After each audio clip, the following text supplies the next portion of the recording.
Bonjour tout le monde, bienvenue dans cette vidéo. Ici Vincent Delannoy, je suis thérapeute, coach et j'aide les personnes hypersensibles à sortir de leur dépendance, addiction, limitation, blessure d'enfance pour déployer une vie plus libre et leur projet de cœur.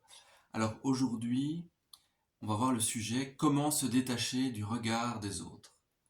Sujet que beaucoup de personnes rencontrent dans sa vie, le regard des autres euh, et comment on peut se sentir euh, touché par ça, limité par le regard des autres. En tout cas, moi, dans mon parcours, je me suis souvent senti jugé, ou j'avais l'impression d'être jugé quand on me regardait. J'avais très vite l'impression que j'étais le centre de l'attention des autres quand je rentrais quelque part dans une pièce.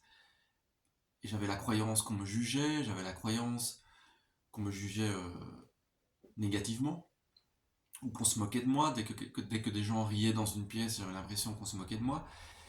Et donc, ça a été très handicapant pendant plusieurs années. Alors, le premier point que je vais aborder, c'est la honte, l'humiliation. C'est le premier point que j'aborde dans cette vidéo. Je pense que souvent ça peut être lié à la blessure d'humiliation, d'avoir des difficultés avec le regard des autres, parce qu'on a vécu des situations d'humiliation déjà peut-être avec nos parents, et puis ensuite au plus jeune âge, des situations d'humiliation, que ce soit à l'école, avec les copains, dans différents endroits publics, ou voilà, ou dans des groupes de copains, qu'on a été humilié devant les autres. Et donc cette blessure fait qu'après, on a l'impression d'être jugé par les autres, d'être toujours un peu moqué par les autres. En tout cas, moi, ça a été mon parcours. Je me suis senti très vite humilié à l'école, par un professeur devant la classe, par exemple. Quand je me retrouvais au cours de gym, j'avais l'impression qu'on se foutait de moi, que les autres garçons se foutaient de moi, qu'on se moquait de moi. Je me faisais humilier dans la douche, euh, soit parce que j'étais plus petit ou plus mince. Et donc, tout ça a laissé des marques qui fait qu'à l'âge adulte, j'ai toujours eu du mal avec le regard des autres, puisque j'avais l'impression d'être toujours le centre d'attention quand je rentrais quelque part dans une pièce avec des gens. J'avais toujours ce malaise, ce mal-être, euh, cette impression que j'allais être jugé et que j'allais être vu par tout le monde dès que je rentre quelque part. Alors qu'en fait, en réalité, les gens s'occupent d'eux. En général, les gens, ils sont centrés sur eux-mêmes. Ils n'en ont rien à faire de vous, la plupart du temps.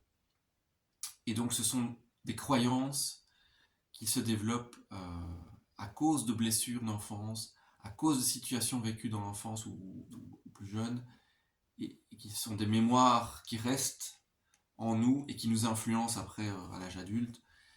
Et je peux vous dire que c'est tout à fait possible de se détacher de cette blessure, de ce malaise par rapport au regard des autres. Et je peux vous dire qu'en tout cas, tant que j'étais influencé par le regard des autres, ma vie, et j'étais emprisonné en fait par le regard des autres. Ma vie était une sorte de prison, ça me limitait dans le fait de me montrer, d'oser prendre la parole devant les autres, d'oser prendre ma place. Ça me limitait à ce niveau-là. Du coup, je préférais me cacher ou rester silencieux. Et donc, rester dans l'écoute, ça m'arrangeait pour ne pas prendre ma place. Et aujourd'hui, avec le temps, j'ai appris à prendre ma place, à dire ce que je pense, à mettre mes limites, à oser donner mon avis. Même si j'ai encore parfois des difficultés. Le travail n'est pas forcément terminé. Mais j'ai fait un gros travail euh, par rapport à avant et je me sens beaucoup plus en confiance qu'avant par rapport à ça. La preuve, je fais des vidéos. Euh, vous m'auriez demandé de faire des vidéos il y a 10 ans, je n'aurais certainement pas osé. Et donc j'ai fait un gros travail sur moi-même et aujourd'hui, je peux vous parler ici en vidéo. Ou quand j'arrive dans une pièce, je n'ai plus le même malaise qu'avant. Je ne ressens plus le même malaise qu'avant, je me sens à ma place partout où je vais, parce que j'ai appris à rester aussi sur mon axe, et j'ai appris à m'aimer, à m'accepter tel que je suis, et j'ai fait un travail de détachement. Parce que, et donc, vous allez devoir apprendre à vous détacher émotionnellement du regard des autres. Il y a aussi, c'est tout un travail de détachement émotionnel et de croyances limitantes, de mémoire à supprimer, à annuler, puisque c'est une fausse croyance que vous avez développée à cause de situations que vous avez vécues étant plus jeune. Voilà. Donc, ça, c'était le premier point, la honte, l'humiliation, et donc de pouvoir passer au-dessus de cette blessure d'humiliation et de cette honte en osant prendre votre place. Deuxième point, acceptez que le regard des autres vous perturbe. Deuxième point que j'aborde, acceptez que le regard des autres vous perturbe. Ne luttez pas. Pendant longtemps, j'ai lutté contre ça. C'était pire que tout, ça ne faisait qu'amplifier le phénomène de gêne et de honte par rapport aux autres. Donc j'ai dû accepter que c'est comme ça. Et sans cette acceptation, je ne pouvais pas aller plus loin pour faire le travail de détachement. Tant que je lutte, je ne peux pas me détacher. Au contraire, je suis attaché au problème. Je lutte, je rentre en contact avec le problème et donc je ne peux pas m'en détacher. Et j'en parle dans d'autres vidéos, j'en parle souvent de cette acceptation parce que c'est la base. Quand vous voulez changer un problème, quel qu'il soit, l'acceptation est vraiment la base. La prise de conscience et l'acceptation. C'est vraiment lié. Et tant que vous n'acceptez pas une situation, vous ne pouvez pas la changer, c'est pas possible. Donc acceptez que le regard des autres vous perturbe et vous pourrez changer. Ça, c'était le deuxième point. Le troisième point, reconnaissez pleinement votre valeur, vos qualités, vos talents. Nous avons tous des qualités et des talents naturels, des dons si vous préférez. Donc développez-les, reconnaissez-les, reconnaissez votre valeur. Chaque être pour moi est unique. Vous êtes unique. Et donc, vous avez des talents, des qualités bien à vous. Et je vous invite d'ailleurs à faire une liste de ces qualités, de ces talents que vous avez. D'ailleurs, pour les talents naturels que vous avez, explorez un peu votre vie. Souvenez-vous des moments où vous faisiez quelque chose avec joie, avec facilité, joie, fluidité.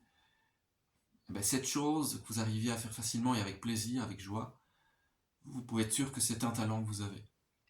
Ou alors, qu'est-ce que les personnes disent de vous en bien, en positif.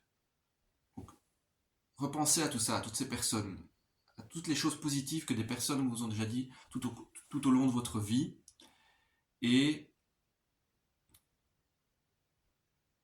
faites le lien avec un talent, une qualité que ces personnes donc, vous ont partagé. Comme ça, vous pourrez faire une liste de toutes les qualités, de tous les talents que vous avez, et vous allez remarquer qu'en fait, vous êtes quelqu'un d'unique et qui a de la valeur. Reconnaissez votre valeur. Et donc ça a été très important dans mon parcours pour me détacher du regard des autres. Parce que si j'ai de la valeur, je n'ai pas à être honteux ou à me sentir humilié par les autres. J'ai de la valeur. Je vaux quelque chose, je suis unique, personne ne peut me remplacer.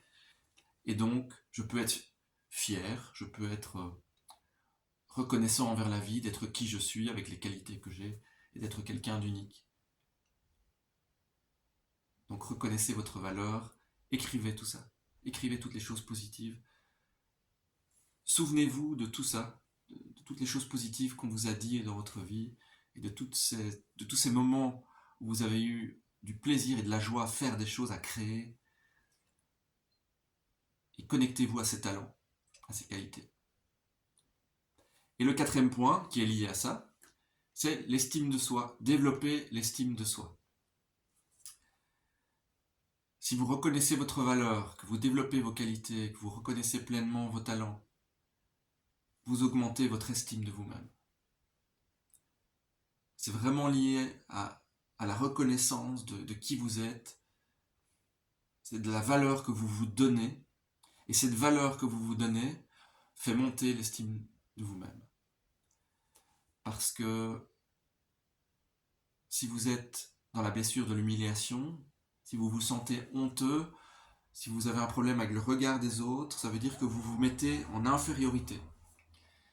Et donc en infériorité, ça signifie une baisse de l'estime de soi, ça veut dire une faible estime de vous-même.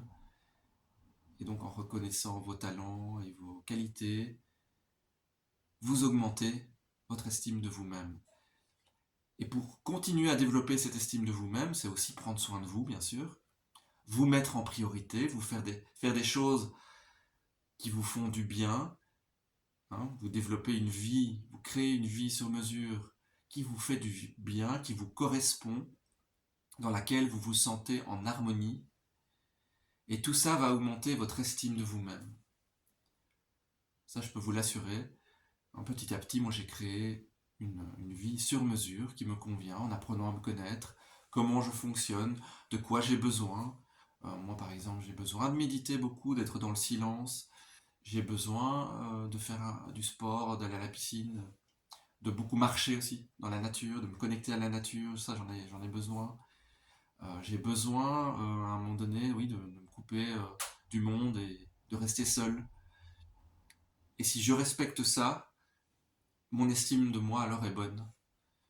Si je laisse les autres me piétiner ou prendre le dessus sur mes besoins profonds, aussi, et que je ne respecte pas mes besoins profonds, alors je fais baisser l'estime de moi-même.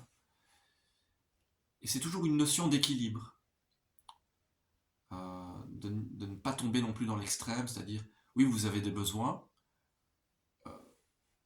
personnels, mais il y a aussi des besoins de sociabilité. Je pense qu'il faut trouver un équilibre entre passer du temps de qualité avec soi et avec les autres, puisque nous sommes quand même des êtres sociaux. Après, tout dépend de vos besoins. Chacun a des besoins différents, mais voilà. Donc je vous rénumère les 4 points pour comment se détacher du regard des autres. Donc il y a d'abord la honte, l'humiliation. C'est souvent lié à cette blessure d'humiliation, ce problème par rapport au regard des autres, ce malaise que vous avez, cette honte que vous ressentez. Deuxième point, l'accepter. Accepter que le regard des autres vous perturbe. Sans l'acceptation, vous ne pouvez pas changer. Troisième point, reconnaissez pleinement votre valeur, vos qualités, vos dons naturels, vos talents naturels. Pour ensuite, dans le quatrième point, augmenter votre estime de vous-même. Donc prendre soin de vous, écouter vos besoins. Et si vous faites tout ça, petit à petit, en appliquant ces 4 points au quotidien, vous allez naturellement vous détacher émotionnellement du regard des autres. Vous allez vous détacher du malaise que vous avez ressenti. Vous allez vous détacher de toutes ces mémoires du passé dans lesquelles vous avez été humilié, toutes les situations que vous avez vécues avant.